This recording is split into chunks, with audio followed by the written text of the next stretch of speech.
Welcome to the Burnt Brass Homestead channel.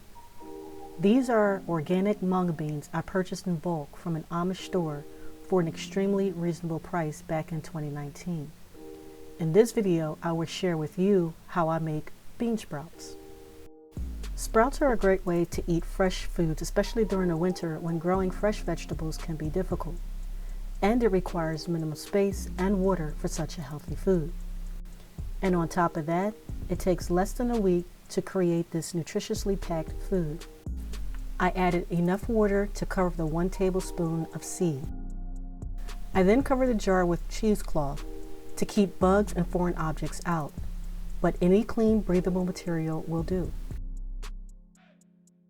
To keep the cloth in place, you can use a rubber band, string, or the canning jar ring. These seeds will soak overnight. After allowing the seeds to soak overnight, I pour the water out of the jar. I then like to add more water, then pour it off again.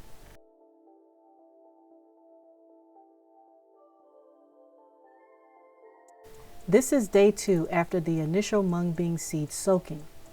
It's a little hard to see, but you can see the tail of the sprout starting. The seeds only soak overnight the first day. After that, you add water each day to moisten the seeds, then pour it off. The purpose of this is to keep the seeds moist. If you live in a dry area, you may need to do this a couple times a day.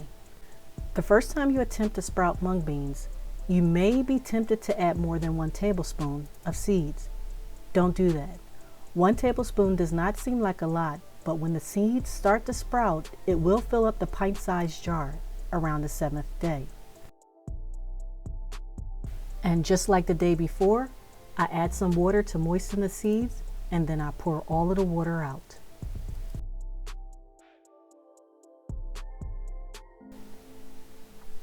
Mung beans are a legume that are native to India and Pakistan and have been used in traditional Asian cuisines. They have a nutty flavor and a crunchy texture. You may be familiar with seeing sprouted mung beans in Chinese stir-fries, but they are also good in salads, soups, and sandwiches. And they are rich in nutrients with a wide range of health benefits, such as aiding in digestion, reducing inflammation, and lowering cholesterol levels.